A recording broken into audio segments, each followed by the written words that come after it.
Olá amigos, mais um ADVJus no ar. Você vai ver no programa de hoje ADVJus Notícia Jurídica, ADV especial com várias participações, prestação de serviços, pergunte ao ADVJus, ADVJus Nossa Análise, ADVJus Podcast Parte 2, interessantíssimo, e também o Momento Divino. É tudo isso e muito mais agora aqui comigo no ADVJus. Fique aqui.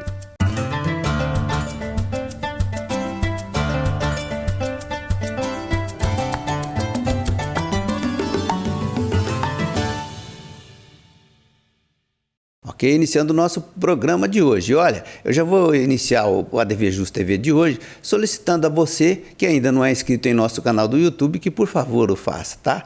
O nosso endereço é youtube.com/advjusnet. Inscreva-se lá.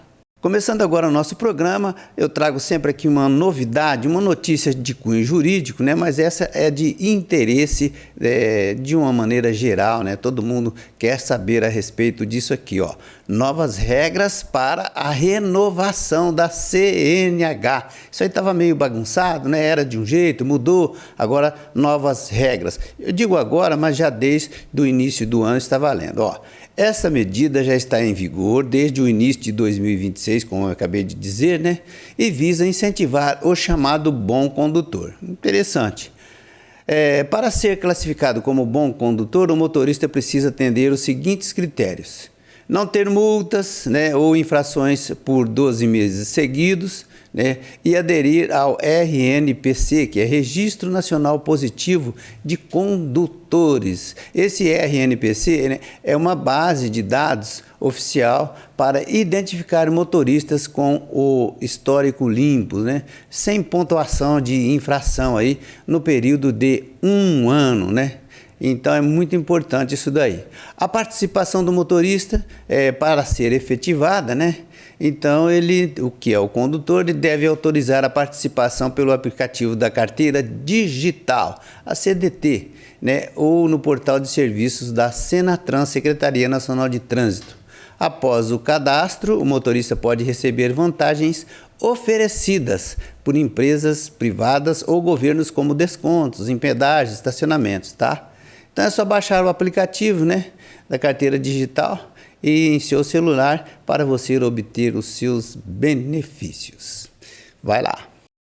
Agora nós vamos trazer para você o Pergunte ao ADVJus, Direito Processual Penal. Dr. José Ricardo Romão vai responder o seguinte: a credibilidade da justiça está em jogo? ADV especial, Pergunte ao ADVJus, veja. A sociedade está satisfeita com o Poder Judiciário? Não raramente nós escutamos no dia a dia, em conversas com clientes, com pessoas, com partes, a insatisfação com as decisões judiciais ou com a forma de condução dos processos com a justiça. A insatisfação nacional é percebida muito grande em todas as instâncias, primeira instância, segunda instância, até nos órgãos, principalmente em Brasília. Mas afinal, as decisões são sempre justas? O que nós percebemos é que juízes, desembargadores, ministros, em primeiro lugar, antes da investidura do cargo, são seres humanos. E como seres humanos estão sujeitos a qualquer pessoa da população a praticar ilícitos cíveis e criminais. E seria justo, às vezes, um magistrado que já respondeu por algum ilícito julgar o mesmo fato de outra pessoa, né? Na legislação, no código que nós percebemos, como meio de prova seriam as máximas de experiência, em que o magistrado ele pode usar a sua própria experiência como uma forma de decisão.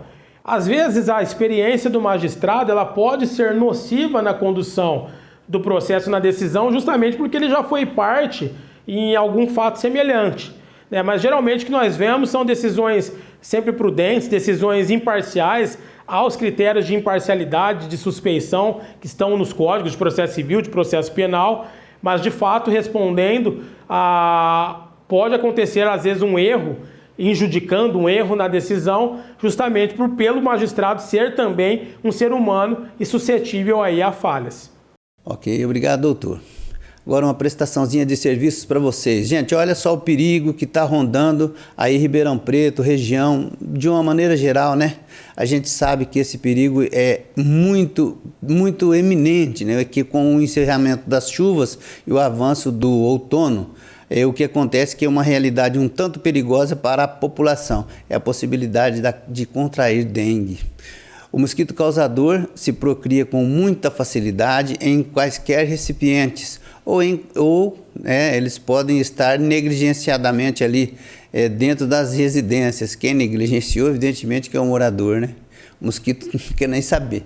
É bem verdade que a resposta, principalmente por parte dos órgãos ligados à municipalidade, somente vão acordar quando já o problema estiver debelado, uma vez que até a presente data não se ouviu falar em campanhas de prevenção de dengue.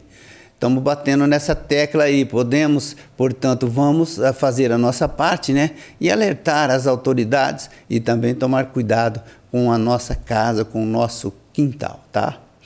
Vamos nos proteger contra a dengue mata, a iniciativa aqui do portal ADVJus. Mais um Pergunte ao ADVJus, Direito Notarial e Registral. O Wendel Salomão vai tirar essa dúvida, ó, a importância do treinamento jurídico para corretores de imóveis. Confira. O treinamento para corretores de imóveis é extremamente importante. Eu faço isso há mais de 20 anos. Já treinei mais de 2.000 corretores. Sabe por quê? Na hora da venda, na hora da negociação, você precisa entender como esse imóvel está e se ele está saudável e se ele é apto para a venda. E não só isso, na negociação entre as partes, a forma como esse dinheiro vai transitar, a legalidade dele, parcelamento, uma cláusula resolutiva, uma alienação fiduciária ou até uma rachadura no imóvel, se isso vai compor a venda e compra desse imóvel ou não. Enfim, são inúmeras as situações que um corretor de imóvel precisa saber e estar antenado até os impostos, um ITBI ou um ITCMD, para poder cumprir uma venda e compra com eficácia e segurança jurídica para o seu cliente, acompanhado dos advogados e dos cartórios. Para essas dúvidas e muito mais, me procure o Wendel Salomão. Até logo. Ok, muito obrigado, Wendel. Meus amigos, agora um intervalinho aqui no ADVJus, é curtinho, na sequência, eu tenho certeza que o que a gente vai apresentar você vai gostar. Fique aqui. Arcângelo Imóveis, venda, locação e administração, compromisso e confiança. Arcângelo Imóveis. Agora quero falar para você do Zezinho Alfaiate, Espaço Homo, ali da rua Eliseu Guilherme 681.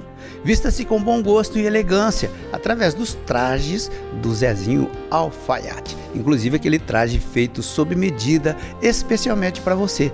Isso mesmo, no Zezinho Alfaiate você também dispõe ali de confecções já prontas do traje masculino, daquela forma que você procura, com aquele atendimento mais que especial. Zezinho Alfaiate, na Eliseu Guilherme 681. Faça como eu, vista-se com elegância com os trajes do Espaço Homo. La Botilha Vinhos, onde você encontra os melhores rótulos. Venha conhecer.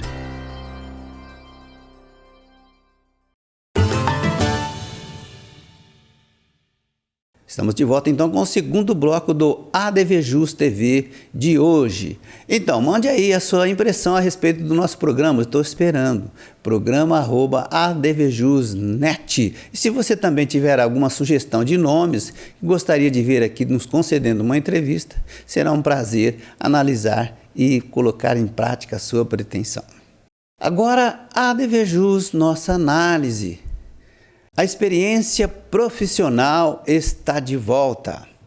Você já reparou, a mudança de perfil de atendentes e principalmente em setores do varejo, pessoal mais assim experiente ali, já com aquelas rugas e tal. Para mim foi bem imperceptível essa mudança, que é relativa à faixa etária de atendentes e colaboradores em diversos setores do comércio.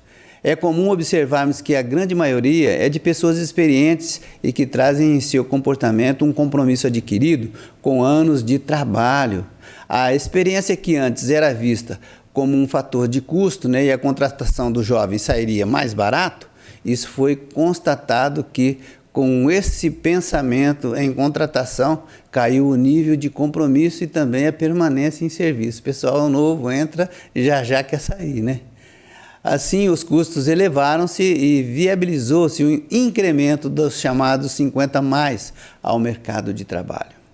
Olha, sinceramente, eu imagino que uma das principais coisas que a gente adquire na vida é a experiência, né? Então, experiência e compromisso, esses dois, esse binômio, é tudo de bom aí para qualquer tipo de execução de trabalho, né? E, evidentemente que o jovem, ele não vai ter ainda a experiência, né? Tendo boa vontade, eu acho que já é meio caminho andado, né? O que a gente se espera é que o mercado se adeque e a gente tem que ver que realmente pessoas que já têm essas duas coisas, né? Experiência e também ali aquele compromisso, né? Que é que o jovem talvez não tenha. Isso aí é o que falta para todos e importante para todos. Agora, meus amigos, ADVJus Podcast, isso mesmo. Nós vamos mostrar para você hoje a segunda parte do podcast que gravamos aqui em nosso estúdio, no estúdio aqui do ADVJus, né? Cujo tema foi Direito Bancário e Código de Defesa do Consumidor. Muito legal a participação da doutora Camila Araújo e do doutor Alessandro Rojas. Confira. Doutora, agora que a senhora já até deu um spoiler, né? Para os endividados de plantão, que existem, são muitos, né? A lei do endividamento, para a pessoa de boa fé, né? Como a gente acabou de falar, ela pode ser sim uma luz no fim do túnel, né? A gente imagina que sim, né? Então, essa lei vem com essa questão, é importante a gente ressaltar, principalmente que há uma diferenciação da pessoa endividada para superendividada. E tem sido uma oportunidade de muitas pessoas resgatarem aquele mínimo existencial, a dignidade dela, sim, com esse plano do superendividamento. Verdade. Doutor Alessandro, o Código de Defesa do Consumidor, né, ele tem várias previsões lá, e uma delas justamente é contra a publicidade enganosa, né? Agora a gente vê isso tanto na internet, né? Da hora ali, se você procura um determinado produto, ele está custando lá menos, mas muito menos da metade do que na verdade ele custa. E tem gente que ainda cai. Como que a gente pode lidar com isso? Então, as redes sociais é um campo ali sem lei, vamos dizer assim, né? Porque a gente vê ali tantos conteúdos interessantes sendo bloqueados, né? E propagandas de crimes são varridas pela internet ali, jorram, né? Em todas as telas que a gente rola nas redes sociais. Então, eu entendo que a gente tem que ter bom senso. Quando o produto tem um preço muito barato, desconfie. Vai pesquisar o site, vai pesquisar reclamações na internet, no Google, né?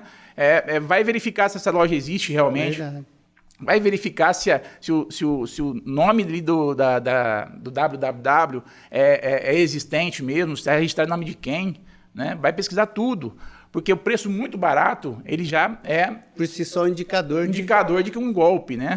Então, aí você clicou naquilo ali, pode ser alguma coisa para pegar seu dinheiro no banco, né? Pode ter um vírus ali que vai ser implantado no seu celular e o celular não tem como bloquear isso, porque é você que está colocando. Então, a atenção tem que ser redobrada nisso. É sempre desconfiar. Perguntar para outras pessoas se já fizeram compras. Não acreditar em todas as mensagens que aparecem no celular. Nunca clicar em links enviados no celular, seja por mensagem, seja por WhatsApp. Nunca passar códigos que são produzidos pelo WhatsApp ou por qualquer outra rede social. Todo cuidado é pouco, né? Sim, sem dúvida. Doutora Camila, e os famigerados juros abusivos, né? Muitos não acreditam, mas eles existem, né? E como, né, doutora? E como? Muitas vezes o consumidor não tem consciência porque ele não tem informação. Certo?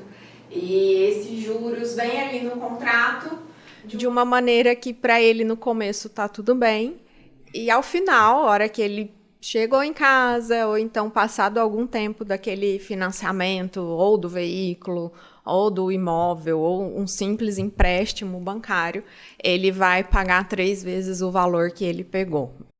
Às vezes ele acredita ali na instituição, na seriedade, e ele nem imagina que na hora que ele está assinando ali, ele pode estar assinando um documento no qual vai trazer aquele gravame sério para ele. Toda atenção é pouco também nessa hora. Toda atenção é pouca. Nós orientamos sempre a procurar, se você tem dúvida se está abusivo ou não aquele valor de juros cobrado, procura um advogado, faz uma consulta com um cálculo para verificar se está abusivo ou não. O entendimento do judiciário hoje, ele é muito flutuante, né? A gente realmente precisa comprovar que tem uma abusividade ali, que aquele valor está extrapolando, e todo o arcabouço ali probatório, judiciário, para a gente trabalhar realmente essa questão. Porque existe mesmo, né, doutora? Doutor Alessandro, como o senhor avalia, né, pela vivência profissional aí, o grau de confiança do consumidor no PROCON, doutor? Se essas pessoas acreditam que o PROCON vai ajudar em alguma coisa? Então, caiu muito, viu? Eu inclusive, nem recomendo mais a ida até o PROCON, tá? Eu já tive vários problemas com o PROCON, tá? Principalmente aqui em Ribeirão Preto, no sentido de que manda-se a reclamação para lá, ouve-se a resposta da empresa, não tem acordo, arquiva-se o processo, nada é feito, tá? Então, alguma providência o PROCON deveria tomar, no meu entender, né? Ou notificar a empresa, verificar ali realmente se houve um abuso das regras do direito do consumidor, se o consumidor foi enganado, se houve propaganda enganosa, mas simplesmente tentam um acordo. Isso, para mim, não é o suficiente. Então, é só perder o tempo, e o acordo é feito lá no processo mesmo, no juizado de pequenas causas também tem sempre um acordo, sempre há possibilidade de acordo. Então, e eu vejo nos atendimentos que eu realizo, lá no escritório, que as pessoas já não mais procuram o PROCON. Raros os casos que a pessoa chega no escritório e fala, não, eu já fui no PROCON. O máximo que eles fazem é fazer a reclamação no consumidor.com.gov, né? E lá isso às vezes é melhor resolvido, né? Porque há um ranqueamento ali, se não me engano, das empresas que são mal faladas ali, né? Tem mais reclamações. Então, e também é um meio da pessoa saber se a empresa é boa ou não, né? Na hora de fechar um negócio ou fazer uma compra, verifica lá as reclamações que tem e se precave, né? Mas a confiança no PROCON, infelizmente... Doutora, a pessoa, às vezes, também, na linha que o doutor Alessandro falou, a pessoa sofreu lá por causa de um erro no banco, sumiu, aconteceu qualquer coisa na conta dele, né, que ele teve aquele dinheiro, ele se assustou e o banco repôs aquele dinheiro lá, porque afinal de contas foi um erro que o banco cometeu. E ele ficou contente ali de ter recebido o dinheiro de volta, mas na verdade isso aí cabe uma ação de indenização, não é isso? Por danos morais, materiais. Perfeitamente cabível nesse caso. O que nós precisamos apenas realmente provar que teve um dano. Hoje em dia o judiciário, infelizmente, como o doutor já posicionou, as indenizações estão, digamos, ínfimas, né? Para não utilizar irrisórias, porque tornou-se muito banalizado essa questão do dano moral. Mas a partir do momento que ele realmente ficou comprovado que teve um erro da instituição bancária, que teve uma retirada, às vezes a demora nesse retorno, ele precisava daquele dinheiro para pagar uma conta e atrasou. Essa questão nós conseguimos sim levar para o judiciário para ter, às vezes, até uma devolução de valor em dobro, no sentido de que, tipo, olha, eu atrasei uma conta, eu precisava daquele dinheiro disponível e não tinha o dinheiro disponível. E a indenização pelos danos morais, nós temos trabalhado muito a questão do desvio produtivo, que tem sido muito aceito pelo judiciário. No sentido, por isso mesmo a gente pede, né, nesse sentido de estar sempre procurando o banco, registrar, para demonstrar para o juiz que tentou, de toda maneira, administrativamente, resolveu o impasse, né? E a pessoa gastou, né? Despendeu do tempo dela para poder tentar resolver isso. E muito se fala, Marco, em indústria do dano moral. Exato. Aí por isso que os juízes, na maioria das sentenças que vem aqueles valores irrisórios, o juiz coloca lá a indústria do dano moral. Mas eu sempre retruco no seguinte sentido: não há indústria do dano moral, há indústria do ato ilícito. A indústria do ato ilícito que causa toda essa enxurrada de ações pedindo dano moral, principalmente sobre desvio produtivo. Porque o consumidor perde muito tempo tentando recuperar algo que ele não deveria ter perdido. Exatamente. Então, a gente tem que mudar esse pensamento. O dano moral não pode ser mais tratado como algo pejorativo. Ele tem que ser tratado como resposta a uma indústria de atos ilícitos que compensam para as grandes empresas. Porque é justamente isso, né, que quando o jurisdicionado procura os seus direitos, ele está buscando. Quer dizer, pouco está interessado lá em resultado de outras ações, de outros processos, né, doutor? Exatamente. E o ADV-JUSE ajuda nesse sentido, de informar mais a população, né, deixar ela mais clara sobre esses assuntos e os demais assuntos sobre o direito, e assim a gente vai ganhando uma sociedade que vai conseguir chegar numa harmonia de relações, harmonia da relação de consumo, na relação bancária, na relação de todas as outras áreas. Sim, doutor, acho muito importante isso. Inclusive, o ano passado eu participei do Congresso de Direito Bancário e tinha uma das palestrantes falando da valorização do dano moral. Sim. Que tem agora vindo uma tese forte dentro do judiciário, no sentido de que muito se utiliza como parâmetro uma indenização em torno de 3 a 5 mil reais. Mas desde quando? E uma correção monetária em cima disso tudo? Eu tive o prazer de estar com a palestrante que desenvolveu essa tese, foi publicada em livro e tudo mais, e o pessoal tem utilizado.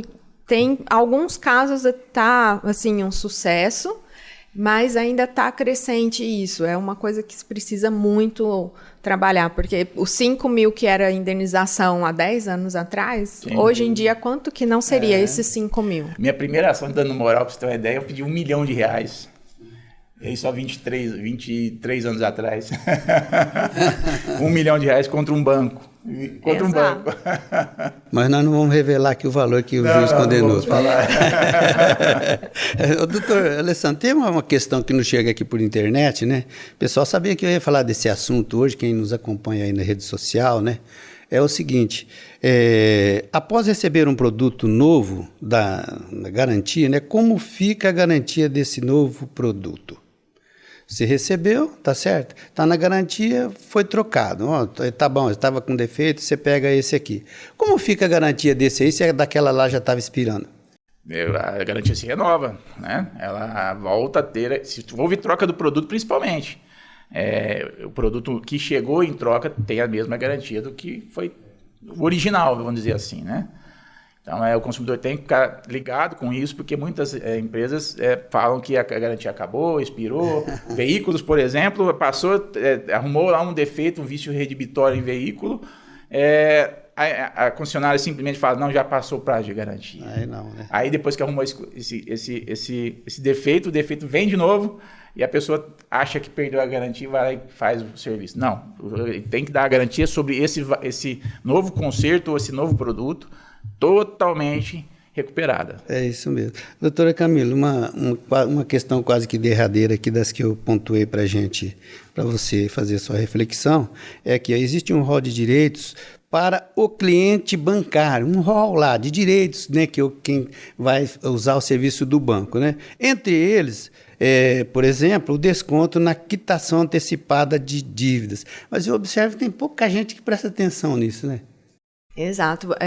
Esse desconto é um direito da pessoa, do consumidor em si, ao passo que ele está antecipando e o banco sempre ganha juros, gente. Convenhamos que não adianta ter a inocência de pensar que não, o banco é meu amigo, o gerente é meu amigo. Não, o gerente não é seu amigo, o banco não é seu amigo, ele está ganhando em cima de você.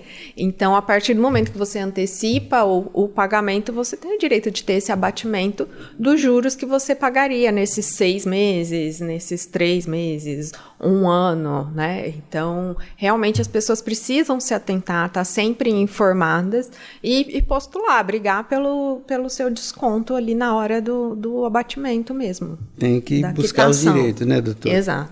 É isso mesmo. Doutor Alessandro, agora a questão bem simples, né? Aquele pessoal que chega assim, você estaciona o carro lá em qualquer estabelecimento, seja lá um supermercado ou qualquer outro afins, lá está escrito lá a plaquinha. Não nos responsabilizamos por qualquer objeto ou qualquer dano que porventura venha ocorrer em seu veículo. Isso é legal? Não, e os fornecedores que colocam essas placas, eles sabem que não é legal, né? Mas eles colocam ali para intimidar, vamos dizer assim, né? Ou para alertar mesmo, para não deixar aquela bolsa no banco da frente também, que não pode facilitar também, vamos dizer assim. Mas o estabelecimento que oferece isso, oferece como uma vantagem, né? Como algo incluído no fornecimento do produto ou do serviço. Então, ele tem responsabilidade, sim, a jurisprudência é pacífica nesse sentido. Independente da plaquinha. Roubou seu carro lá dentro, tenha um comprovante de que você vai lá e compra uma bala lá dentro, mas mesmo que saia ali, não viu mais o carro, volta lá e compra uma bala. Né? Ah, fui lá comprar, não tinha o que eu queria. Roubou seu carro? Volta lá e compra uma bala para pegar pelo menos um comprovante que você estava lá. Tá certo. Legal demais, muito obrigado a ambos aqui pela participação no podcast do ADVJus. Momento agora de abrir o sorriso, momento divino, momento de vinho, né? Vinho é tudo de bom. Oferecimento La Bottiglia. Confira. Esse aqui é o Grape Angel, é um blend feito com Rara Niágara e Merlot. É uma exclusividade da La Bottiglia aqui em Ribeirão Preto, um vinho com uma coloração de média intensidade, aromas bem delicados, bem frescos, bem jovial. E também no paladar vai ser um vinho bem envolvente, muito redondo, bem cativante. E além disso, tem esse lindo anjinho que presenteia a garrafa. É um vinho que vale muito a pena provar. Combina muito bem com comidas de média intensidade, pratos à base de carnes não muito gordas. E é um vinho realmente que vai te impressionar. Vem conhecer aqui na La Bottiglia. Legal demais. Encerrando mais um ADVJus TV. Voltaremos breve com um programa inédito, certeza. ADVJus, tô ligado, ADV Especial vem pra cá. Fazer parte você também. Forte abraço, até o próximo.